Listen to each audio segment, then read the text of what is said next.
Tabela Dumelang Sanfanani, and hello my beautiful people. Nakina neorapetsoa. Welcome back to my channel and welcome to the final episode of The Nation's Perspective. As you guys can see, we are still where we have been all season. We are at Peachy Bar, a beautiful restaurant and bar on 44 Standy that is filled with good vibes, good food, good drinks, and good people all around. And today, my beautiful people, I'm even shaking at how excited I am. I have got Miss Actress, Miss Voiceover Artist, Miss TV and Radio Host, Miss Philanthropist, Miss MC. I have got the beautiful and astounding, the amazing Miss Diva CANDICE MODISELLE. Hey! Hi! I'm so good. Hi, Susie! Hey, gorgeous! When? How you doing? Look, I've had many introductions and just all around been in common spaces with a multitude of hosts. I mean, I'm one myself. But you're so refreshing. Ooh, on every screen, and their uncles and their daughters. By the way, if it's a screen, I want to see you on it. Oh man, thank you. Thank you. I'm glad you feel welcome now. I do. You feel like you're meant to be here like now. everything is peachy. Everything is peachy. How have you been, Mama? Wow, what a turbulent start to the year. I've said many times in many conversations that God can't do a new thing on old faith. So sometimes an interruption or something will happen in your life that will increase your faith, will divert your attention into a space where God is at the center once again. And that's where I find myself now. Definitely not smooth sailing into 2023, but everything that has happened has needed to happen. I'm so blessed all the more for it. I love that. I love that. You're doing great still. You're looking gorgeous still. You're radiating amazing energy still. Okay. 2022 versus 2023 in terms of the start, how are we feeling? I feel like January is always the character building month for me. It's the month to set intentions. And it's also just the month where a lot of things come into question of how do I want my year to play out. I think we sometimes also just go into our own spaces where we say, okay, this is what I want, setting resolutions, cutting out the toxic people. But we don't truly know what the bigger picture is. We set our vision board, but if all of it is premised on the wrong intentions. Like my vision board is just my vision board is I want to flex. The haters gonna the haters gonna see that I'm popping, you know? My ex is gonna salivate. Exactly. But when service is at the forefront, when the glory of God is at the forefront, whatever it is that is sustainable is at the forefront, you will see these things manifest. So that's been January for me for many years. And this year was no exception. But 2022 versus 2023, the year started off last year with me giving birth to the 5-minute call, which is doing so well. It is. Oh my gosh, I'm so doing so well. I have to take my hat off to every single content creator, YouTuber, because it is not an easy space to dwell in, to navigate, and consistency really needs to be something. And I remember us speaking about you saying you want to go into YouTube and etc. And look at you doing it, girl. Look at you doing it. So proud of you. So proud of you. And you have these expectations going into it. And it's an alternative platform. So it's a platform outside of the space that I normally am active in, and it's a longer format from my Instagram where I do what I would normally do, to speak about the industry and to speak life into the potential of young people and the dream that they have for the world of entertainment and neighboring spaces. But I know, Chef, YouTube is a massacre. It's not poppin' plays. But anyway, guys, as you guys have seen in this season, we have an amazing segment on this channel called #Cancelled. And in this segment, I basically ask my beautiful guests if they have an unpopular or controversial opinion that they like to share with us that could get them #cancelled, or maybe not. So, as Candy, what do you have to say that could get you #cancelled? Oh, maybe no. I know it won't get me cancelled because I don't talk up the side of my neck. Okay, girl. And You speak with purpose. I speak with purpose, and I'm very unapologetic, and I own my thinking. If you ask me, probably a year from now, if I feel differently, I probably won't. Yeah. If I see changes and things evolving, then that's where I'll find my peace. But to answer your question, I think it's a natural frustration for those of us who have put in the work to see the lack of respect that exists around a certain craft when it comes to overnight sensations. And I say overnight sensations very loosely because we live in a time where, yes, with the blessing of different platforms at our disposal, when I TikTok, when I Instagram, when I YouTube, that it's become very accessible for someone to pave a certain career for themselves and to enter spaces they wouldn't ordinarily be able to. Or never thought of. Or never thought of. Because then you only were putting on skits and all of a sudden you are a television host, you're a radio host, you're And a ABC, commentator, and and all of these things, which is absolutely brilliant. My frustration comes with, for example, you get an Amabena artist who has a viral song, a viral moment, which then becomes a career. And you make a career out of it. And there's a difference between a job, an opportunity, a profession, and a career. Those are all completely different things. A career is something that you project with a vision in mind, or with a sense of longevity. Yes. And my frustration then comes with them taking opportunities for granted that are right here, that can set you up for something else in the future. A prime example is not honoring certain engagements. Yeah. So just because you are the talk of the town, just because there's a lot of clout around you, does not justify the fact that you think you're indisposable. Yes. That or can't tolakala, that you are you're untouchable. And maybe that you lack respect for those in your industry. And you lack respect. Even this notion that before I know who Neo is, you have to prove yourself worthy of my greeting. So I walk into a space as this now, everyone is streaming my song, everyone is watching my shows, everyone is tweeting about me, people are quoting my lyrics. And I'm not speaking from, and I know I've used musicians as an example, so please by no means feel like I'm targeting someone specific. Yeah. But I'm saying within that particular realm, that now you become a talkable subject. Yeah. That happens, and then all of a sudden, you walk with a sense of entitlement and a lack of respect. Yeah. And that's something I cannot stand. Like, why can't you walk into a room and now shade on, entourage around you, cameras on, and everything is now also about content creation, about consume me as a product, forgetting the producers that you need to greet, forgetting the costume directors, Forgetting the people that could help you further. Absolutely. And I don't even consider the idea that respect everyone because you never know who will benefit from it, because that also just has a opportunistic mentality. That Gil could be here, Gil could be commissioning editor one day, and I'm going to need her. Yeah. Respect people just because it's a basic human principle. So that level of Ubuntu has really left how we interact with each other. It's very annoying. It's so disheartening. And I hear it all. And also, guys, please know the industry does talk. Please don't think that because you don't know who Nell is and whatever, cutie, whatever, that she won't become someone that needs to refer you to someone one day. Yeah. Because then we're all talking, and now it's things like you're here as a YouTuber, you're here as an actress, you're here as a storyteller, you're here as a voice. Yeah. But tomorrow you're there as a decision maker. Yes. And you won't forget the time that you were in the space, and First impressions last. First impressions always last. And it's not like to just greet. Just respect. To just honor the fact that there are people in your midst. And just because you don't know what title they hold. Or how you can benefit from them being in your presence. If they're not worthy of your interaction.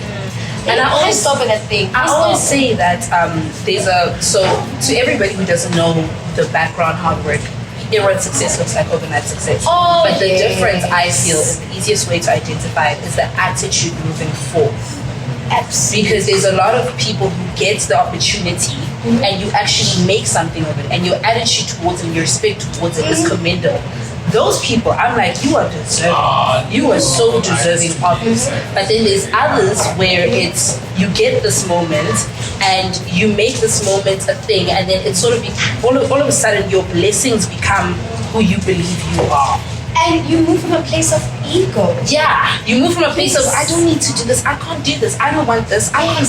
And you tend to forget that we're all trying our best in this situation. And one small little speed bump, even if you don't like it, let's try our best to make people feel good, to make people feel better. So I personally would not cancel you over that opinion, because I honestly, I get where you're coming from. I really get where you come from, and it also goes down to where your head has always been at, because also you cannot respect something that you've never familiarized yourself with. Oh, definitely. So if you've never familiarized yourself with this career path that you've chosen, you won't have respect for it, because you don't know what goes into it. So that's easy. I just think All I have to do is this. Oh. It also, and that's why I'm glad that you mentioned that we don't see the background work, and I don't ever want to endorse the idea that just because we saw someone pop overnight that there wasn't work. I mean, that's a debate when it comes to someone like Uncle Waffles, where people are like, oh my gosh, this viral video, all of a sudden this happened, but we don't know the background work, the different grafting moments. She has videos where she was DJing, and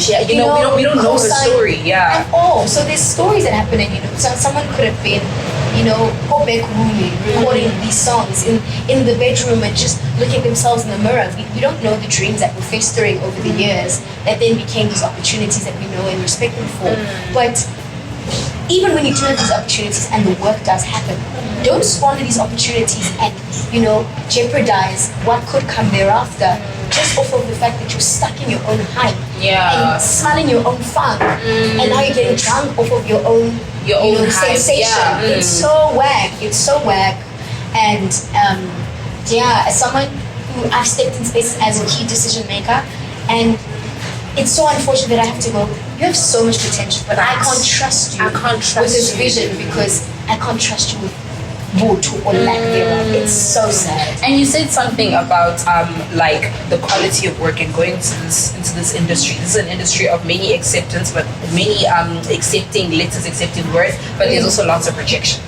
There's also lots of failure. Hello. Which comes along with it doesn't matter whether you're an overnight sensation, whether you have been at this for 35 years, whether you rejection is not afraid of you in this industry specifically. It does not discriminate. It does not discriminate. And I've always wondered, like, different people have different ways of navigating themselves, dealing with rejection and dealing with what they feel is or what the society would deem as failure. And so how do you feel about the way in which is best for you personally with dealing with rejection and with dealing with time where you wanted something to go a certain direction and it didn't go that direction? My process is not linear, and nor has it been something that I've established and go, okay, this is how I deal with it. My heart can be in different spaces with different opportunities. So I could have my heart set on something completely, and I go, this is mine. Yeah. I belong. Even like and this is with the different hats that I wear, as maybe in the audition space as a host and as an actress. So I go, oh, this is a no-brainer. And naturally I'm allowed to feel that way because I know the gift that I hold, and I'm aware of the work that I put in and how it should and can be received. So I go into these auditions with that mentality, not from an egotistical kind of, but so why would you choose someone else? Yeah. But, to know oneself is not a crime. I understand that because I do the same thing. Every single audition that I step into, I start navigating my life as though I've already gotten it. Yes. I literally go into it and I'm like, okay, cool, I've gotten it. I ask, what's your production window? They tell me the production window. I'm like, cool. I really just navigate. I'm just there. Say when. Just say when I'm there. And I really, really understand that. And I think we're in a society where everything is on the phone. Everything is digital. Everything is there for you to see. Your success is there for people to see. Your failures are there for people to see. And I have this theory that people deem a lot of things failure that aren't really failure at all. Just because there's a certain measurement of success and people feel the spirit of comparison is very, very dominant in our era. And I feel like there's a lot of notions in society and on social media in general around people who have made it thus far. And wait, but weren't you on Netflix now? Where are you now? What's going on with you now? Now you're quiet. Now you're this. Now you're that. And I have a very distasteful opinion and distasteful feeling towards things like people feeling that they can compare your journey to somebody else's journey. especially when it comes to this industry. And so I personally dealt with situations where somebody will have an opinion on you. You know, one of those things on social media where they're dragging you, whatever, and people go and they scoop up things that are so irrelevant. Oh yeah. Entirely irrelevant. And how do you then, in moments like that, where somebody's saying something that is not really relevant or something that you know is not true, navigate yourself and recenter yourself to... Oh, so is this pertaining more to like social media, like hate, like bullying, social, not even just bullying, but in general, like even the industry in general, society in general, where where you can feel that there's a certain energy or there's a certain something that somebody wants to say about you just because people feel like they have an opinion where you should be in your life based off of how far you've become or how far you've come. I don't think you can say anything about my career that I don't know already. I don't give anyone that license. I know the work that I put in. I know that Jeremiah 29:11, that God has incredible plans for me. I know that. So when you project your own perception of where I should be in my career, it says more about you than it does about me. And I will not wear other people's perception or model the person's perception to become a conversation starter. I don't care for that. I also know that I'm very critical of my own progress. I'm like, you know, we hear people say, I'm my toughest critic. I genuinely am my toughest critic. I am the person who feels like I haven't achieved certain things and therefore I haven't shown up or represented my talents and my gift the way I feel I should have at this stage of my career. I have those conversations myself. So when I hear from someone else, it's like, okay. Yes, that's and also it's from whom it stems. Because that part. If it's a director that I love, respect, and they're coming from a place of Candice, what's up? Then we're having a conversation. I can give you my ear. I can lend you my ear. I'm not giving it. I'm lending you my ear, and I say, okay, tell me more. Where are you at with this? But if it's someone on social media, and now I'll give it up. no, true. And even if it could even be someone I know, it could be a sub, it could be a jab, it could be whatever. Which I can't even recall a time where I felt someone's comment is relevant enough for me to even record it in a moment like this. But I felt that way tremendously last year. I felt a very deep sense of delay. Yeah. And not denial. I felt this very difficult. I was in this difficult space of believing that all these years, and I mean, I started in theatre at 10. Yeah, so, 19 years. So 19 years, and I got stuck in this thing of, you know, when people have a conversation about great actresses, I don't think I'm top of mind. I don't even think I'm top 10. I don't even think I'm top 20, let alone great actresses. And I know I'm worthy of that. But in that case, who am I doing it for? Am I doing it for the general applause or the general consensus of people saying, Candice can sit at the table? Or am I doing it to glorify God and to see my gift through? So that at the end of it all, when all is said and done and my life has come to an end, that I can say, I used everything you gave. I used every single gift. I used my gift of speech to speak for, you know, the voiceless. I used my experiences to teach and to impart that knowledge on the next generation. So yeah, it's always tough, and like you mentioned, our failures, and we use it loosely, are public, which means they're amplified, which means they're exaggerated. They're sensationalized, and it's very difficult. And people forget that you're a person. You're human first before you are this consumable. Yeah. Before you are this subject matter. Yeah. And Wena, who didn't get that job as an architect, Wena, who applied and you've been knocking door to door and you've gone a full year didn't get that promotion. Without that promotion. You know, you go through those difficulties in your own corners. Rona will go through those difficulties on public platforms, and it's used as, you know, gossip. It's used as a statement. It's used as a laughing topic. Or don't be like this person. Yeah. It's used as parents discourage their children from going down this path because of I'm not always here. Remember, what let's guy? And So but it also just goes down to the whole thing of accessibility. How do you balance accessibility and still being like, I don't want to be too accessible, I don't want to put too much of my life out there, I'm thinking that they know me, but at the same time I have to maintain some sort of public image. It comes back to who are you doing it for? Fame or being a recognizable face is a byproduct of the work. If you're doing it already and you're premising the fame, that fame will sorrow. Because if you don't have the work to back the fame, if you don't have the consistency to back the fame, when the fame falls on its face, you won't have work to cement yourself with. If the work is the work and fame doesn't come from it, the work is still the work. It's still there. I'm still working. I still earn my money from that thing. I still love my job. It's one of my exits in the 5-minute call where I speak about what defines success when it comes to this entertainment industry. What defines success? Is it that you are on a show that trends on a telenovela that trends every day? That you're a lead on that show? Or is it that I'm a working actress and maybe no one knows my work?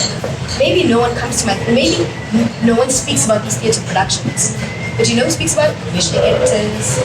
The people that I feel matter know my work. Yeah. The people that are relevant to me are aware of my work and they respect my work. So are you doing it for recognition or are you doing it for respect? Are you doing it to cement yourself in this industry as a storyteller or whatever it is, or whatever your offering is? Or are you doing it for the validation of the public? Because if you're doing it for the validation of the public, it is that, like I said, it is that same validation that they will turn around and weaponize. Yeah. It is that same thing. That's why I'm so blessed to be where I am, and I found my sweet spot in this industry where I work, and there's moments where I don't.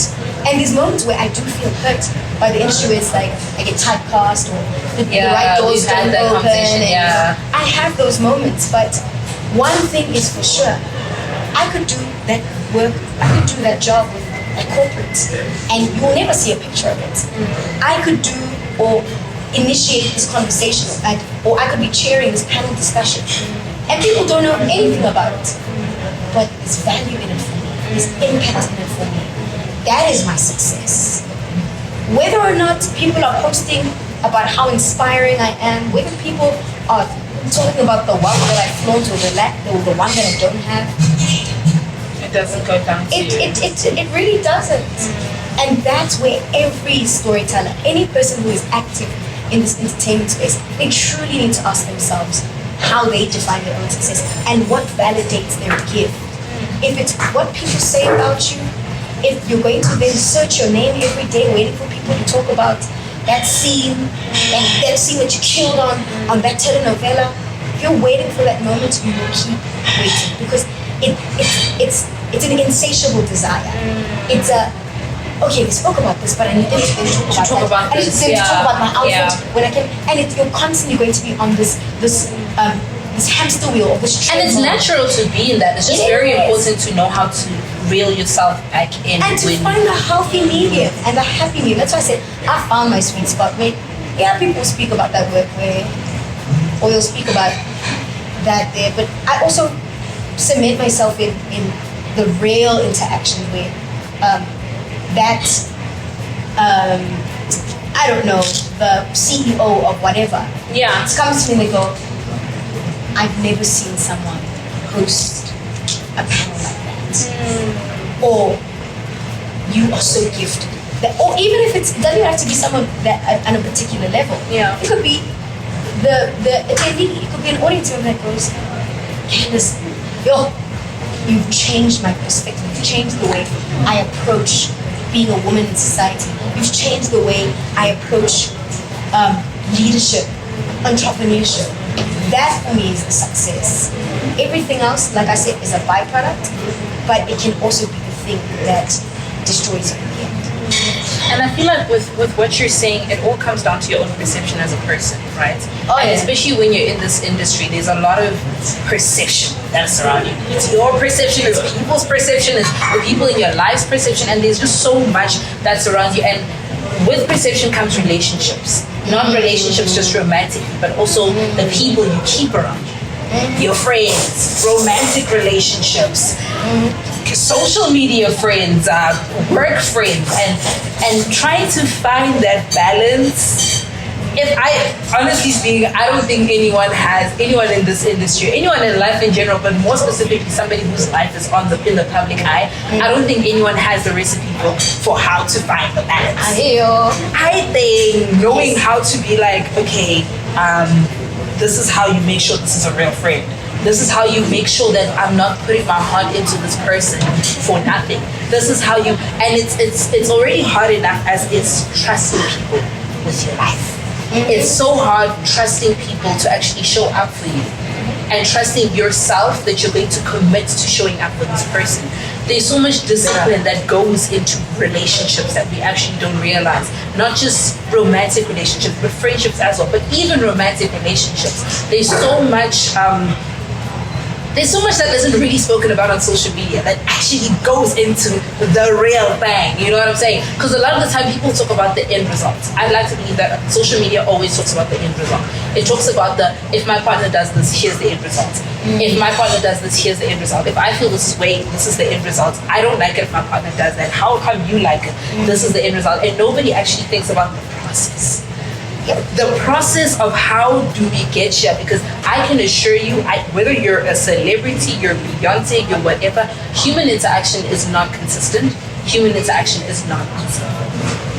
You cannot confirm a human being. You can never. Human beings themselves cannot confirm themselves. Yeah. You can feel a certain way about something and that evolves. You're constantly evolving every single day. The more you're exposed to new experiences, your perception of things change. And we need to allow ourselves to grow in that manner. But even what you've spoken about process, you've spoken about outcome, but we never consider impact as well. We don't often think about that. I look at my life now in the most healthiest and happiest spaces that I've been in, and where I am now is testimony to process. But I look at how I show up differently now because of the space that I'm in, and how I showed up differently in other times in my other seasons. Yeah. Very blatant relationships that I was in. Yeah. So because I'm in this relationship, it affects my work. Yeah. And it doesn't affect my work because I'm showing up unprofessionally. Yeah. It affects my work because my heart is in a different place. Yeah. So, and you know, we can come down to chakras, we can speak of all these things, but because my heart is compromised, and artists are heart people. Yeah. We must move from a place of heart. Yeah. If it's from a place of truth, then it comes from the heart. Because we're drawing our experiences, or we're drawing the narrative from the archive, and the archive is memory, heart, and spirit. And if my spirit is in a bad place, my archive is compromised. If I got into an argument with Usbanga, or I'm feeling undervalued by my partner, it is a natural human reaction to carry that feeling. As much as we can bury it and put it aside or whatever, or we can say for the purpose of the work, I'm going to leave it. You know, they say, leave your problems at home. Leave it at the door. Leave it at home. I'm leaving it in the car. Putting it in the boot. And I'm showing up to work with this happy-go-lucky, yes, hey guys, we're going to improvise. Let's do this. But when it comes down to the heart space, where is your spirit? Yeah. If it's not in a good place, it may not show in the work, but it definitely will show in the truth of the work. Sometimes it even shows in the work, because you're doing that one scene, it shows in the work. and you're doing the scene, and you're like, this scene feels very personal. Actually, and now I don't know if I'm crying as the character, crying as me, but there's tears. and that's in the space of using your brokenness to fuel the story. And that is a true acting gift. To go, I'm using my trauma, I'm using this trigger, I'm weaponizing my own pain to amplify this narrative. And you don't go, I'm so broken by the situation, and then you're moping around at work. And and I'm not saying don't invalidate how you feel. Own it. Own how you feel. Have those conversations where you can say, guys, I'm not having a good day, but you know what? I'm showing up. I'm here. Let's rock. I mean, I had that with my team. I spoke to him this morning, in fact, and I said, guys, I'm having a really tough week. I'm sorry that I'm not showing up. I'm sorry. I really apologize for not showing up as my best self. But what I'm not going to do is then push from an empty cup. Because now it's void. It's a product, but it's not. It's almost like keke isn't yeast. Yeah. You know, reka is now keep biscuit. Yeah, it's edible, but it's not what we want. It's not the ingredient. Do you not feel though that? So there's something that you said that like most of the times as artists we push from our traumas, we push from what we've been through, you know, and that's just the natural thing. But then there's a saying that is said very commonly that I have a very, I don't know how I feel about it, which is basically that where people sensationalize traumas and brokenness and things that you've been through all in the name of what's made you who you are today. I have a very, I don't know if I agree with that, because I feel that it then creates this attitude, or it creates this notion of I need to be grateful for the hurts that I've gone through. And there's some things where I honestly sit back and I'm like, I did not have to go through that. I didn't have to go through that. And it's not that I think that God's purpose for whatever that is lesser than what I believe. But it's just certain things of realizing that I went through it this much, and I think this is where the lesson was supposed to be learned. But then I chose to extend it. I didn't have to go through that. Do you understand what I'm saying? And a lot of the times it happens in context of friendships, in context of relationships, where you're like, man, I'm gonna be honest now. As much as I can sit here and say that relationship made me a better woman, and today I know how to navigate it today, there's certain things that like I feel that sometimes I'm healing from that I just really don't feel are even fair for me to have stepped out with in the first place. Especially when it feels like somebody projected their traumas onto you, and that affected you as a person. And now you're sitting there trying to heal from traumas that they haven't even healed from because of the way somebody treated you. So I usually have this thing where I'm like, I don't know, man. Yes, the things that you've been through have built to who you are today, but I don't feel that it's necessary. And not that that's what you're saying, but it's just a whole different idea of its own in context of what we're conversing now, is that I don't feel that it's necessary to say that what breaks me makes me stronger. No, why do we have to break to find strength? Find strength in the Lord. Find strength in something else. Wait, it's only wathinta abafazi, wathinta ibongodo. You strike a woman, you strike a rock. You don't. Rocks don't bleed. Rocks don't feel pain. Rocks, I don't want to say rocks don't have emotions, because you know, I ain't never been a rock. They could be. I ain't never been a rock. You know, with the new information is constantly surfacing. Yeah. Nat Geo is Somebody going to might tell be reading us. a whole bio here. It's Wow. like you're wrong. You're wrong. Rocks Actually, have rocks- feelings, actually.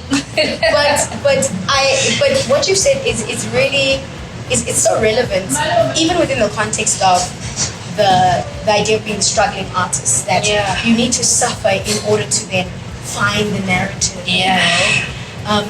That you need to starve yourself for 10 days. There has to be a struggle story in order for us to respect you. Which it produces character. Don't get me wrong. It produces character. It gives you so much impetus and encouragement to be a lot more hungrier. I've seen what hunger looks like. I've experienced hunger myself, both physically and emotionally, holistically in fact, and how that has sparked something new in me. But you're right. It's like I didn't need I didn't need suffering, you know? I'm not one to celebrate or endorse glorified struggle, or to glorify struggle, or to glorify suffering for story. I believe in soft landings. I believe in gentleness. I believe in kindness. I believe that not only for my art, I believe it for my love. Yeah. I believe it for how I interact with everyone, that we don't need something harsh for it to be strong. Especially because as Black women, we're not, the world does not allow us to actually feel that we're entitled to self-love. Yo. Like, how dare you leave somebody because they are not treating you well? How dare you not realize that you have to go through hell and back and bleed and get no limbs? You need to be an eye and nothing but an eye in order to actually even be recognized as something. It's like, what happened to you being a strong woman? No, my strength is a quality. My strength should not come as a result of circumstance. Ooh. So it's a strength is I have strength. Yeah. I am strong. Yeah. But don't test the capacity of my strength to go, is she really strong? Yeah. It's like, do you bleed? Do you bleed? Do you feel? Let me shake you. Is that so? It's like, it's messed up. It's even I've lost my train of thought, but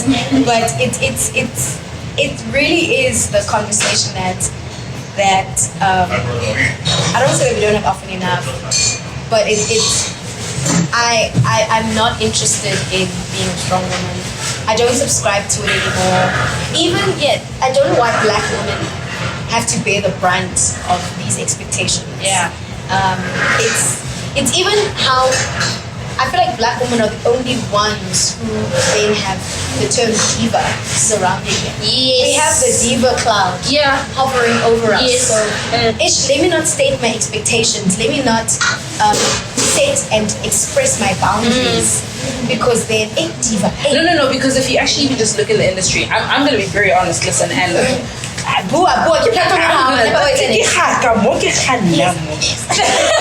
but honestly, I've never heard the term diva being used on another woman that is not black in this industry. Ever. I've never been told she was kicked off of that set or she was removed from that set because she is a diva, and it's not referring to a black woman. Definitely. I've never heard she was dragged and she's been blacklisted and by the way, most times I don't know, it's not because you did something ridiculous. It's probably just because you said, I'm not comfortable with this. Yeah. I don't want to do this. How dare you be black and have boundaries? How dare you get freedom and boundaries? Are you mad? Grateful for the freedom. Pick a struggle. Pick a struggle, baby. Pick a struggle. And honestly speaking, it's something that I have to often remind myself to refrain from doing, because I'm going to be very honest. I have a lot of masculine energy. I have a lot of masculine energy. You do? But I believe that I'm very dominant in every aspect of my life, right? And the one aspect where I do not want to practice dominance and have to feel like I have to be strong and be a masculine energy is a relationship. I want to be so soft, stay soft.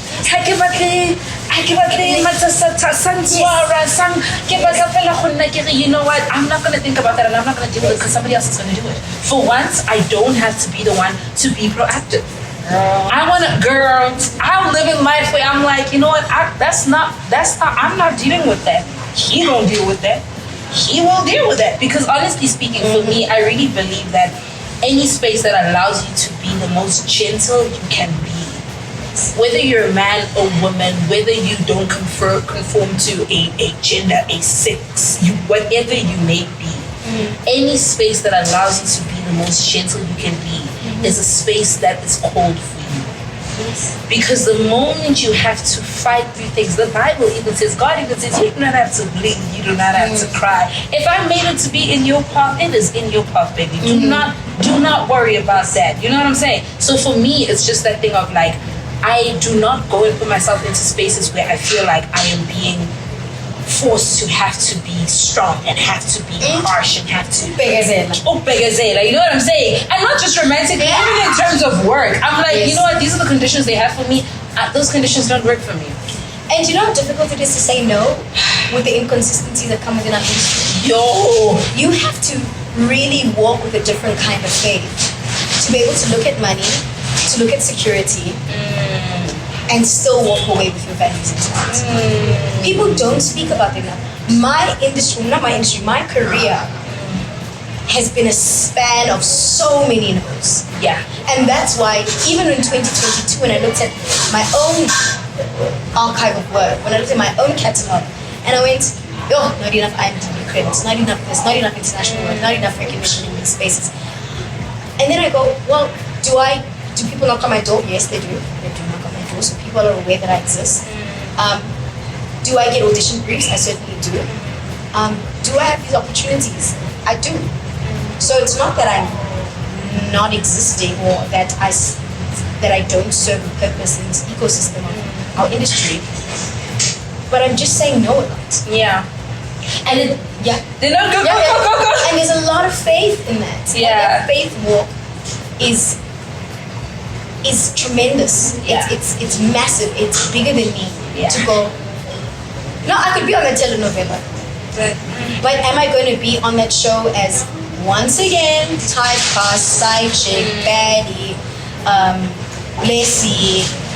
Am I going to have another story that's given to me that has no dimensions, where I'm just a beautiful talking head and figure 8 walking past the screen all the time?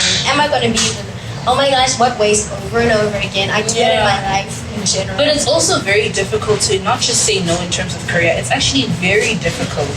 And I don't think this is a conversation that's, well, firstly, I haven't heard of it enough. It's very difficult to say no to love. Because a lot of the times, you know, listen to where I'm going with this. A lot of the times we have a perception of what love should look like, right? And so the moment that love presents itself as what you believe it should look like, it's difficult to say, you look like what I thought you'd look like, but you're not what I think is for me. It's very difficult to say, like, at some points in your life, it's very difficult to be like, you treat me so well. You spoil me. You buy me all the things that I want. You love me. You give me the attention that I need, this. But when I look at you, I don't really think this is not where I would like to sign a contract of, okay, cool, God, this is him, cool, let's do it. Do you know what I'm saying? In that context, in the context of a lot of the time, because we have a certain notion of what love should look like, when it presents itself, we forget about what it should feel like, because this is what it should look like. So let me find feeling in this somewhere. I have to find that feeling. I don't really think I don't feel that drawn to him. I don't feel like there's something that spiritually connects me to him. But you know what? This is what I believe love should look like. He protects me. He buys me things. He checks on me.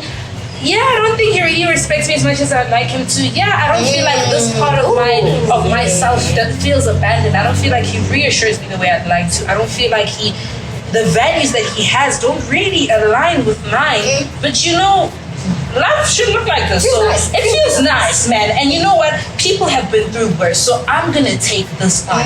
And it's very difficult sometimes, especially as Black women, because we don't believe that serving love is popular for us. There isn't many men that, honestly speaking, and I understand why we think that way, there isn't many men that live on the purpose of, I'm here to serve you and protect you and respect you, but you're also a human being before you're my partner.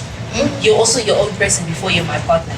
And I feel like a lot of the times, as a Black girl myself, I find it very difficult sometimes to be like, no man, why am I sitting with you?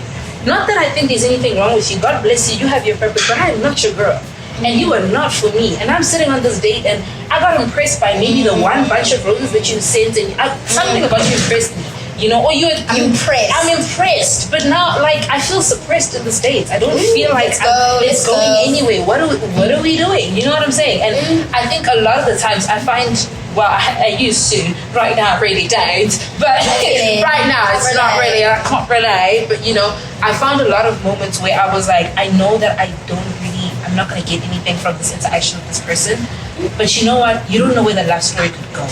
So let me not shut down love. Let me not say no to love, because this could be love. That red flag is looking pink. It's looking a bit peach. It's looking a bit good. But yeah, man, honestly speaking, I think as people in this industry and as young women and as young Black women, we try every day of our lives to break out of certain patterns that we have. And I want to know from you, what is something that you would like to share with Black girls that are watching this, or just anybody, honestly, that feels that they are in a place of their lives where they're trying to break out of something, or they're trying to change something, or they're trying to find their purpose or find their path, and learn how to say no, and just learn the spirit of discernment. I say this for everyone. I say this because I don't wish to alienate anyone in the broader scope of our communities, and just how people identify. The highest, and I've learned this through sheer codependency, and just breaking out of my own patterns of people pleasing, which I think a lot of us are still stuck within.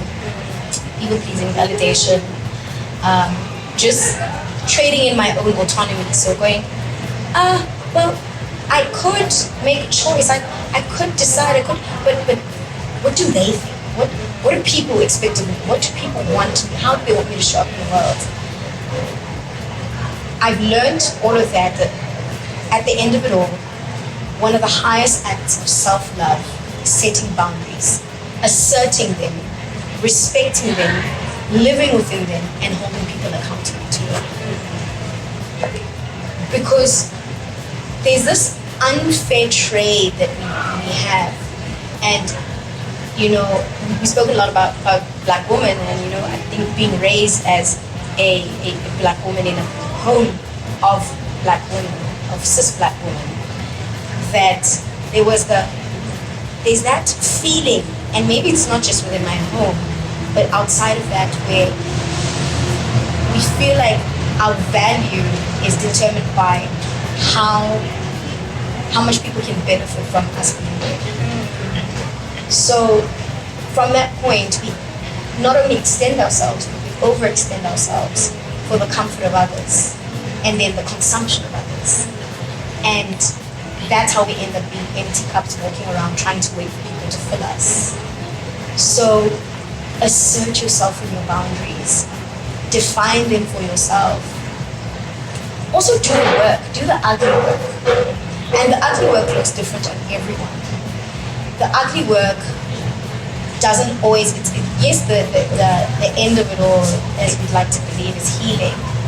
But it also looks like accountability. Yeah. It looks like saying, how am I playing a part in my own regression, in my own suppression? How am I playing an active role in this victim mode? And when do I get to actively be a participant in my life and not just a passenger? I think a lot of people are also kind of living a life where they are bystanders, where they're pointing the finger, where they're looking at circumstances, situations, and society, and blaming every single person. Yeah. And maybe not blame, but holding everyone accountable. But sometimes accountability and excuses are the same things. They're just wearing different outfits. Yeah. So I've said it in many of my conversations with young people that growth and excuses cannot coexist. Yeah. So for as long as everything else is the problem, the world is the problem, you will be the problem. And in some cases, and maybe the word shouldn't be problem, but that the cause and the effect, sometimes the key to discovering what those things are, and in every instance, the key to discovering what those things are is in your hands. Stop outsourcing. Stop outsourcing your healing. Yeah. Ooh. Yeah. Your healing is not on Instagram. Your healing is not on that blog that tells you how you can discover your true self. It's not in the self-help book. There's tools to discover healing, but it is not. Thank you. Miss Maya. I mean, I said a bit. I could be lying. I could have been lying this whole time. Maybe I was. I'm a fraud. But we could literally go on about this conversation. But I honestly am so honored, first of all, to have you as my final guest. Okay, we're going out with a bang, but a boom. And I am so proud of you. I look up to you. And you are doing such great work, not just in context to the industry, but also just in context to the person that you are. Every single person that you interact with, I feel that you're called for so much greatness. You are called for so much greatness. And I'm really happy to be somebody who knows you. I'm really happy that I'm able to sit next to you and have such conversations. And I really wish you all the best, that this year comes with everything that is in your path and in your purpose. And thank you so much for closing our season off with a bang. Okay. Thank you so much for having me. I mean, for coming. Yeah, see, I would be like, this is your show now. Like, I'm confused. I will take that with me. Oh my word, I love it. Thank you so much for having. I mean, girl, Girl, you already know. You already. Thank you for coming, girl. Thank you for coming. But anyway, guys, I really, really do hope that you guys enjoyed this episode. I hope that you guys enjoyed this season. I hope that you guys enjoyed the amazing, amazing dimes that were dropped in this episode alone. All right, please do let me know down in the comment section below anything that you guys would like to share with us, anything that you guys would like to discuss with us. Please just do let me know how you guys felt about this season. All right, I cannot wait to see you guys in many more seasons. I cannot wait to continue doing this with you guys. It has been an honor. It is always an honor. Thank you so much for tuning in. Thank you so much for staying tuned to this channel. I really do hope that I see you forever and ever and ever. Amen. All right. Amen. Amen. And from me to you guys, blessings and blessings and blessings upon you. And thank you so much to Peachy Bar. Okay, thank you so much to Peachy Bar for hosting us. Thank you so much to Peachy Bar for the beautiful vibes, the beautiful food, the beautiful drinks, the beautiful people that we continue Hey, Matt. Hey, Christy. Hey, y'all. Hey, y'all. Thank you so much. You guys have been nothing but amazing, and I hope to continue seeing this space, because this is officially home, all right? And you guys better make sure that if you're looking for a good vibe, you better make sure that you find yourself here, because I would never sell you something that ain't worth it. Okay? But from me to you guys, I really hope that you guys did enjoy this. And last but definitely not the least, subscribe to my channel for more craziness. Bye, guys.